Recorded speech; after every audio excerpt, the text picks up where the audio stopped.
folks that have stuck with us are going to be rewarded because we have a brand that's going to survive.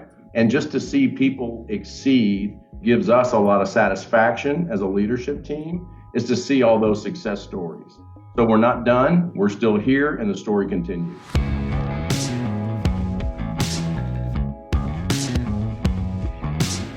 This is the Box Office Podcast. I am Daniel Loria, editorial director of Box Office Pro, the only publication in North America exclusively dedicated to covering theatrical exhibition. Joined once again by our co-host, Rebecca Pahle, deputy editor at Box Office Pro. We've got another interesting episode for you lined up this week. We have a rundown of the latest news in the theatrical exhibition industry, some updates from major circuits, AMC and Marcus Theaters, a full rundown of the weekend box office as Disney's Eternals launches its worldwide campaign in movie theaters, and an interview with the executive team over at Studio Movie Grill, one of the largest cinema dining chains in North America. Rebecca, let's start with the exhibition news. We've got a very interesting piece of news here from AMC, the largest circuit in the world, working together with Disney's streaming service, Disney+. They are partnering with Disney+ to bring to theaters 4 films from each one of a core set of brands, let's say. So we're talking one film from Walt Disney Animation Studios, a Pixar, a Walt Disney Studios, and a Lucasfilm. Each title is going to play once a day, November 12th, 13th, and 14th, to be preceded by a Disney short. Anyone who goes gets some merch, gets some stuff to take home with them. But the things that really caught my eye here and are exciting for me is that each ticket is $5 a pop. I think that's really interesting as a way for Disney to kind of experiment new ways to get in moviegoers with some different pricing strategies, experimenting with some new things. Not only Disney, Rebecca, but also AMC. If we remember back in October, AMC experimented with this $5 for price screening for horror movies, where horror fans would come in midweek, kind of like they are in this week, and be surprised by a different horror movie every time you went out there for only a $5 ticket price. It's an interesting experiment that the circuit is continuing here with Disney+. Clearly it worked well because, yes, of those 4 categories that I mentioned, each of them, it's going to be a surprise movie. You don't know what you're getting before you show up. I love a surprise movie. I love going into a movie theater with literally zero expectations because I don't even know what I'm seeing. As a consumer, I'd like to have a sense of what decade they're pulling from, if it's more recent stuff or maybe some of the classics. But, that's me. Well, I would hope I can say, as someone that really wanted to see both Soul and Luca on the big screen and wasn't able to, this may be not only my opportunity, but for a lot of folks in the United States, a chance to see either of these titles finally in a big screen. You won't know until you've paid your $5 and sat down and watched the lights dim and be pleasantly surprised. But actually, that was not the only bit of AMC news that we got this week. And this one, to our listeners here, Daniel jokingly put in our notes that Rebecca will address this news because she is the chief popcorn analyst, and I accept that title. AMC is entering the retail popcorn market. They're doing this 3 ways. First, they are going out to like shopping centers and malls, probably where there's not going to be an AMC theater, and putting up kiosks where there will be fresh pop popcorn, a couple different flavors, and soda and candy. They're also going to be partnering with home delivery services, so you can just order up fresh pop popcorn from your local theater. And then later on down the line, they're getting into the microwavable popcorn space. It reminds me of a lot of those innovations that we saw in exhibition, particularly when we talk about the home delivery aspect with some of the delivery apps that we're seeing. That's something that came out of the pandemic, really as a necessity. And we see here AMC continuing this trend moving forward as part of its concession strategy, that linking this to the last story that we were talking about with the Disney Plus surprise screenings, the concessions are a big part of those screenings as well, where with every ticket purchase for those surprise Disney Plus screenings, you get an offer for a $5 concession combo. So we see AMC connecting that movie-going experience with a concessions experience, not only in the theater, but now in the home. I think it's a fascinating development. And as you say, they're far from the only chain doing this. In addition to all of the chains and independent standalone theaters that did popcorn delivery or popcorn pickup during the pandemic, Cineplex has really leaned into it, having partnerships with Uber Eats and Skip the Dishes. We've seen Malco do some experimenting with getting their popcorn into the retail space. I've tasted it. It tastes great. Cinépolis in Mexico as well. I remember in my recent interview with them, that's something that really helped them out when Mexican cinemas were closed. It's something that I think internationally movie theaters are looking at very closely. But what's different here is AMC is going to the supermarket. I think that's a really interesting development. Yeah, and that one of going into with the microwave popcorn, that's kind of, you got the impression reading about this news that that's further on down the line. It seems like they're starting off with a few kind of pilot locations for the kiosk stores in large shopping centers, and then kind of moving on from there. But we'll see. As you know, Daniel, this time of year, we're seeing a lot of these little news bits come out because it is quarterly earnings season.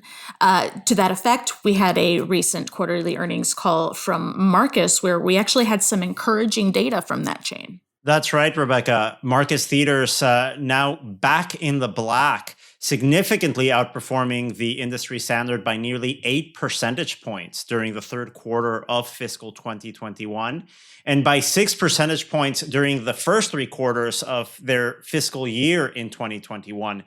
Those are great numbers from a circuit that's bouncing back. It's so refreshing after the last year and a half of covering these earnings calls to see some good balance sheets here. I'm just going to put this out there, put it into the universe. I think CinemaCon 2022, day one, Coliseum, Mitch Newhouser comes out to AC/DC's Back in Black with like pyrotechnics coming out. Maybe he's just riffing on a guitar. That's what I'd like to see. I don't know. That's an idea. To our good friends at CinemaCon, keep that in mind. We'll give you that one for free. Speaking of the industry coming back, we have, oh my goodness, Eternals came out, exclusively to big screens. Daniel, we knew this was going to be number one at the box office. It's a Marvel film. Of course it's going to be. And it's not like there are any really new films coming out to compete for that spot. So Eternals opened domestically to 71 million and 90.7 international, bringing its global cum to 161 million. That 71 was on the lower end of expectations. Really, it's only about 4 to 5 million under where Shang-Chi opened. Obviously, it's not an apples to apples comparison. There's a difference, Shang-Chi had better reviews. Eternals has more stars. Eternals is coming out in an era where more people are vaccinated than when Shang-Chi. So as always during the pandemic, it's hard to really make comparison film to film. Didn't crack 100 million. Didn't really seem likely that it was going to be the first film to do it. But with that 71 million opening, it did become the 4th highest opener of the pandemic. It's all about that momentum that you mentioned, Rebecca. I think here we're seeing some of those trends that we've noticed since the tail end of the summer, where young audiences are leading ticket sales. The audience demographics here leaning 61% male. 18 to 24-year-olds combined for 35% of ticket buyers domestically this weekend. 25 to 34-year-olds combined for 20%. So combined, audiences between 18 and 34 years of age represented more than half of admissions in North America for Eternals. More of the same as we see young audiences really just drive this return to the cinemas. This was on a global level a $161 million debut. It was the second highest global weekend posted by any Hollywood title this year. It's only slightly behind F9, which, as you know, Rebecca, had a ton of that money come from China in its opening weekend. Eternals didn't have that advantage. So when we look at that global tally, the numbers are actually quite good. Its top overseas markets after this first weekend are South Korea with 14.4 million, the UK with 7.1, France with 6.7, Mexico with 5.7, and finally Australia with 5 million. a good bit of international momentum for this title. One of the stats that really interested me looking at the numbers for Eternals is that 11% of its opening weekend domestic cum came from IMAX. You look at that and you compare it to Dune, which was on its opening weekend, was a good 50%, not IMAX, but overarching all PLF. So it's not comparable. But, I do wonder, this is just me saying anecdotally, Daniel, I was telling you offline that my boyfriend went to see Dune in IMAX on the last possible day he could before Eternals took it over. And it was 2:00 on a Thursday, and this gigantic IMAX screening was completely sold out. You wonder if they could keep that gravy train, that Dune PLF gravy train, rolling a little bit longer there. But Dune, of course, came in second, continuing to have a fairly modest drop. So that's about what we expected it to be. However, we do have a lovely bit of counter programming in the form of specialty release Spencer, in which Kristen Stewart played the late Princess Diana. It's a film I've been really looking forward to, and Daniel, apparently quite a lot of other people as well. Yeah, it performed rather competitively once we see what those numbers were. Opening in 8th place in the North American market with 2.1 million from 996 screens. I know, again, it's not a big banner number, but once you look at that per screen average, it's $2,158 per auditorium. That's among the top performers of the weekend. Of course, something like Eternals sold pretty much everything that it could have. But after that, Spencer in limited release doing pretty well. Not too dissimilar from how the French Dispatch did in its third expansion, now crossing that 1,000 screen mark. The French Dispatch holding on in its third weekend in North America, finishing in 6th place with a $2.6 million take from 1,205 screens. And when you look at a film like Spencer, it's distributed by Neon, which had such great luck with Parasite, specifically with a very slow rollout strategy, letting word of mouth grow, letting customers find this film. It's always something that works with the films of Wes Anderson, including French Dispatch, released by Searchlight. They tend to have a really strong results with that kind of gradually spooling it out tactic here. Same can't really be said for Last Night in Soho. Disappointing opening and a disappointing second week as well. That's right, Rebecca. We were talking about these competitive per-screen averages for both Spencer and the French Dispatch, both actually with the same per-screen average of $2,158 this weekend. Last Night in Soho, though, isn't getting that slow rollout. It opened wide last week, underperformed in over 3,000 screens. Unfortunately, it was a big sophomore drop for this title, finishing in 10th place with $1.8 million from 3,016 screens. The per-screen average for this title, $597. Really, it's a good example of what those risks are in trying to figure out where the specialty market is right now. Do you slowly roll something out the way it's worked for many different years? Or with this new pressure in a shortened exclusivity window that Focus and Universal have, do you roll the dice putting it out wide in week one? It's looking like that really didn't help a title like Last Night in Soho. Yeah, speaking of the decision of whether to take some of these, let's say, more specialty art house award contender titles and release them wide or go for a more gradual platform release. Next week, we are seeing the release of Kenneth Branagh's Belfast, released from Focus Features. It's certainly been getting good notices. He is a director who, has a standard of quality that you can expect from him. That said, it's a black and white historical film set in Ireland, so maybe this one would be one that would have benefited from a more gradual rollout. Focus Features has opted to open it wide, so we'll be keeping our eyes on that one to see how it goes. And you can learn all about our weekend box office forecast this Thursday afternoon on boxofficepro.com to get our tallies on where we expect the weekend to end. Rebecca, I'm just happy that we're seeing a lot of these specialty titles finally hit screens. You mentioned Belfast. I think there's a very interesting slate of movies coming out in the coming weeks and months. And let's not forget, once we're looking forward, probably the movie that I think is a surefire winner for Best Picture that's probably going to break that $100 million box office record that we've been talking about. The one-night re-release of Rocky IV from Fathom Events coming out this Thursday, November 11th. As someone that loves the Rocky movies, I am fully expecting this to single-handedly save cinema in a way that obviously Christopher Nolan, Tenet, and no other studio could have done. Again, Fathom Events with this very bold step of taking Rocky IV, one of my personal favorite movies, in a way that I really think will redefine how we see cinema for the years to come. Talking about all of this, Rocky aside, are there any titles that you're looking forward to in the coming weeks from this award season that maybe not every exhibitor or not every audience member has in mind? I'm pumped from, and I've been pumped for this since seeing the very first trailer at CinemaCon. I'm pumped for Cyrano. It's a period drama. It's a musical directed by Joe Wright. His adaptation of Pride and Prejudice is my go-to feel-good film. I've probably seen it more than any other movie at this point.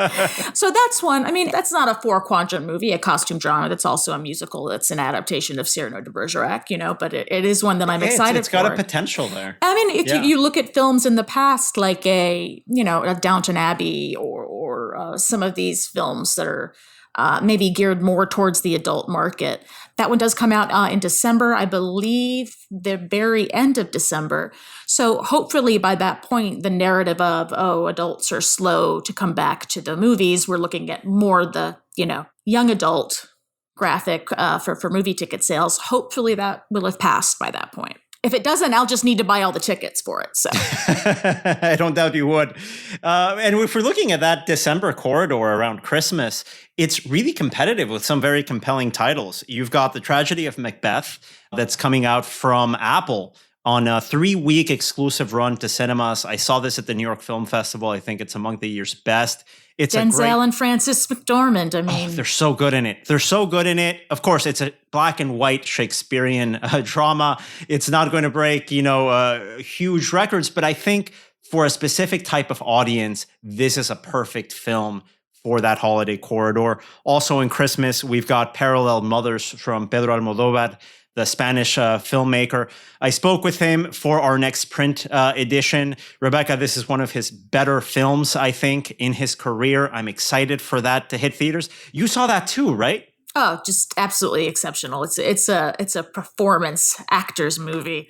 Some other stuff I'm excited about coming up. We have in late November, we have Licorice Pizza, the new film from Paul Thomas Anderson, House of Gucci. Looking forward to that one. Benedetta, which we've discussed on the podcast earlier. And then, West Side Story. I feel like the world needs a big Spielberg spectacle. I'm really interested to see how that turns out coming out on December 10th. The same date that another movie that I really liked is coming out, Red Rocket from director Sean Baker and A24 coming out on December 10th. Another very fun title at the movies for more adult audiences. Just a great slate here of award contenders for the rest of the year for diverse audiences to enjoy. I would be remiss not to mention, not exactly an awards contender unless you're looking at some of the technical categories, but seeing as our chief analyst, Sean Robbins, could not be with us this week, I do have to mention Spider-Man No Way Home, which Sean has consistently labeled as this is the film that's going to be the highest grosser of the year. He really has high hopes for that one in terms of box office, and it does look like a lot of fun. December 17th, coming only to theaters. Obviously, I think Sean has a great hunch in this being probably the biggest opening weekend of the year. And it gives audiences a little bit of everything as we finish a transition year here in exhibition, a year of recovery that started with some very difficult months in January, not that many titles out, capping off a December season with a great diversity of titles. And one of those circuits that's going to be benefiting from all of these different genres and styles of movies hitting the big screen this holiday season is Studio Movie Grill. Rebecca, you spoke with a team of executives over there about how their business is doing coming out of the pandemic. What were some of your insights? Well, actually, that was one of the things we discussed was this glut of films coming out throughout the holiday season. And, whether that poses a challenge is really great to talk to this trio of executives, those being Ted Croft, the relatively new CEO of Studio Movie Grill. Previously, he was their COO, CFO. And then I was also able to speak to Ted Lowe, their VP of Brand and Marketing, and Tearlach Hutcheson, their VP of Film. It was good to catch up with this chain, considering the tumultuous year and a half they've had, being one of the largest chains to file for Chapter 11 over the course of the pandemic. But they're bouncing back, and they are ready to enter into Q4 2022. Ted, and Tearlach, thanks so much for joining us. So yes, I hate to ask about a Chapter 11 question first, but I just want to get it out of the way. Ted, could you talk a bit about the changes that you made are going to really set it up for a stronger future coming out of the pandemic? Sure. As you can imagine, Chapter 11, it's tough on all parties, right? Just Chapter 11 going through, it's tough on the company, tough on your vendor partners. If you kind of turn it around and say, kind of the glass half full, what it does enable you to do, we talk about, that's exactly what it is, restructure, right? Mm-hmm. So we're able to, thankfully with the lending partners that we had, with Goldman Sachs and Crestline, they were our partners prior to the filing, and they stuck with us, and they believed in this leadership team, believed in the brand, funded our way through the bankruptcy, and actually will be funding us, post-emergence, which obviously happened in April. Mm-hmm. And so, if you talk about the glass half full, you're able to, we came out with, our strongest locations. So we have, today we have 19 of our strongest locations. We'll have 2 more that will open this fall. And so when you come out on the other side, you said, okay, these are our top performing locations. We were able to, I'd say, recast a lot of our, contracts. So you're able to kind of review every single contract in the company, and you come out with a much stronger balance sheet. We also came out with a reduction, obviously our G&A with less stores, we have, less overhead. Mm-hmm. And so it's like the smart thing that Goldman and Crestline did during that time, during the pandemic and even during the bankruptcy, was, they kept the top performers. And I don't mean just the stores, I mean our top performers in the field and our top performers at the home office. They funded that. And so keeping folks around, I think, set us up for a much more positive exit and emergence. And especially as the guests start to come back to Studio Movie Grill, I think it positioned us extremely well to be ready for the guests that are coming back to the theaters.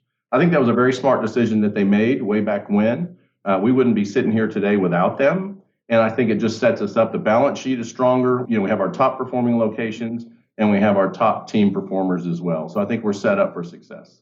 The impression that I got, and I'm not sure how on target this is, but coming into 2020, before everything got so awful, SMG, you'd gotten financial backers, really just kind of seemed like an issue of unlucky timing in a way. It was very unfortunate. I think the 10 you're referring to is probably over a 2-year period. So when it kind of all hit, we had 32 open, 5 under construction. And the timing was just unfortunate because, we were just rocking along.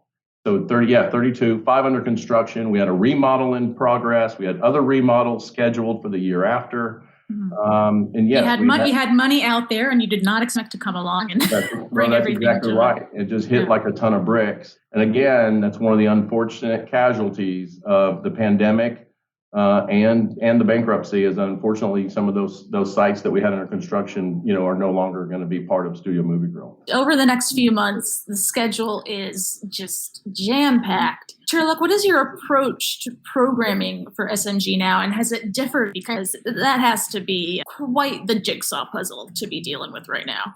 I don't necessarily consider it to be a jigsaw puzzle. I think that the difference between pre-pandemic, during pandemic, post-pandemic is we're really focusing more on how our pre-pandemic models were and how that worked.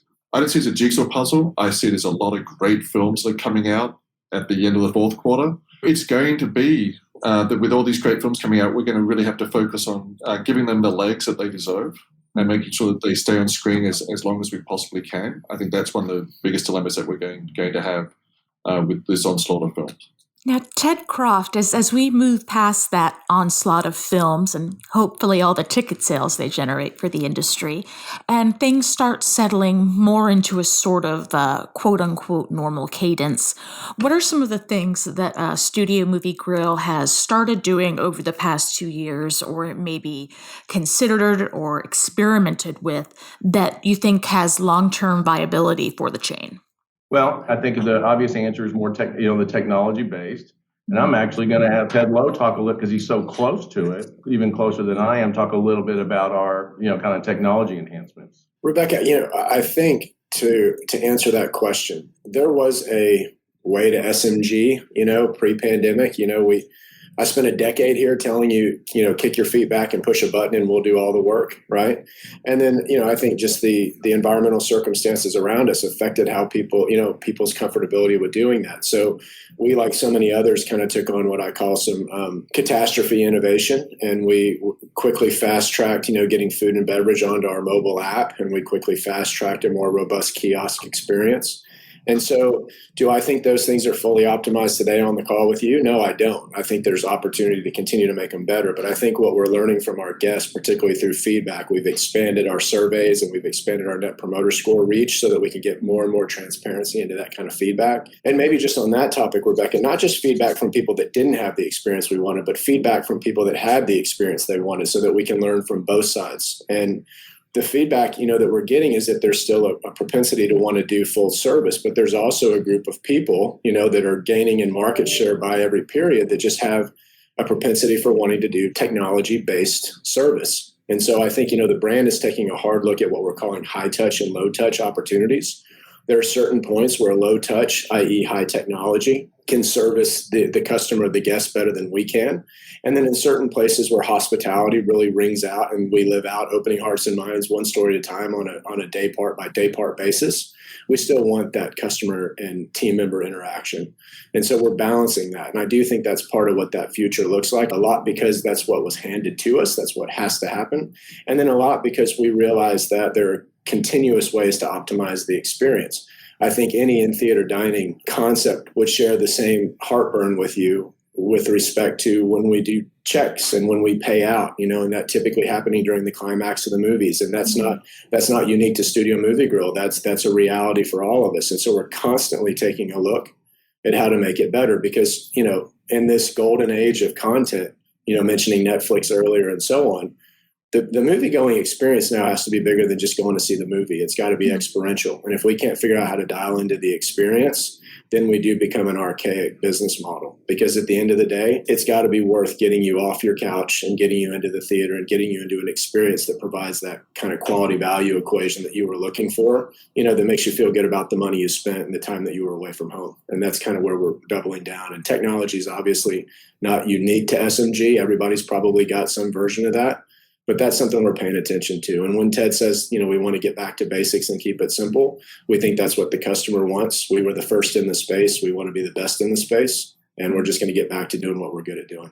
Moving forward, once everybody gets vaccinated, once the pandemic's over, what is your vision for your version? So, the way I look at it kind of in the former role was there was a lot of support of the vision of the brand, and a lot of the focus was on the interaction with, investors and spending a lot of time on that side.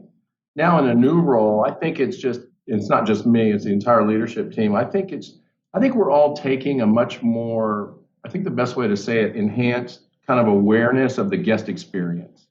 I think I'm fortunate enough to know, because our lending partners are the same, that we know each other so well. And that was a big part of, kind of taking on this role, was that we just know each other so well. They know the brand. We feel like that we all know the brand extremely well. So that kind of frees up, time and space to be able to focus on the day-to-day. And again, like I talked about, that guest experience, because I think that, our role is, a little bit cliche, but, just kind of protectors of the brand, because they stuck with us because they believe in the brand. That's why they stuck with this. That's why they're putting more money into Studio Movie Grill. And so I don't think we're here just to maintain. That's not why we're here. We are going to as the guests start to come back, I already mentioned earlier, I feel like that we're just in a great position to be able to accept all these guests as they come back and give them a great experience.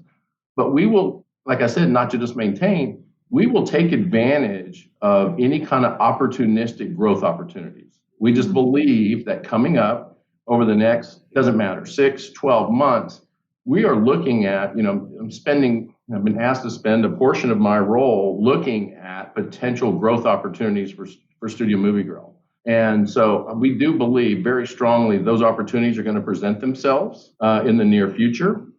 And so that's what we're going to focus a lot of time on. So I think the biggest change, to answer your question directly, really focused on the guest experience and opportunistic growth opportunities. And then just really our leadership team giving our field every tool that they need to deliver that guest experience. We've spoken sort of outside this interview a bit about this industry and how it really is one of storytelling, not just the films themselves, but the marketing of those films and the marketing of the movie-going experience.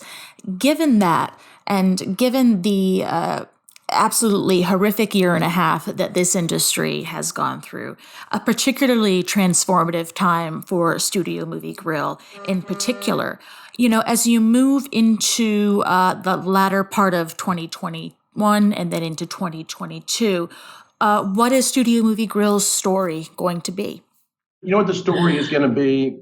And this is straight off. That's a great question and a tough question. I think this is just coming straight from my initial gut reaction, is that we made it and we survived and we're still here. And we were a great brand going in and we're a great brand coming out. And the story's not done. I think that might be just to say, the SMG story is not done. I said it earlier, we're not here just to maintain. We're here to continue the story. As we grow, it creates opportunities. Just recently, we've had some internal promotions that have happened. Just as we continue those things, we continue that story. We've had some promotions in the field, people well-earned, people that stuck with us during this pandemic, have been promoted into leadership positions. That's the stuff that keeps us going. Those are the stories that we love, that the folks that have stuck with us are going to be rewarded because we have a brand that's going to survive. The story's going to continue. And just to see people exceed and kind of enrich their own lives, I think gives us a lot of satisfaction as a leadership team, is to see all those success stories. So we're not done. We're still here, and the story continues. Thanks again to our colleagues over at Studio Movie Grill and our co-host, Rebecca Pahle. I am Daniel Loria, and this has been another episode of the Box Office Podcast, produced in collaboration by Box Office Pro, the Box Office Company, and Record Edit Podcast. If you like what you're listening to, please subscribe and tune in next Thursday for a new episode of the Box Office Podcast. Thanks for listening.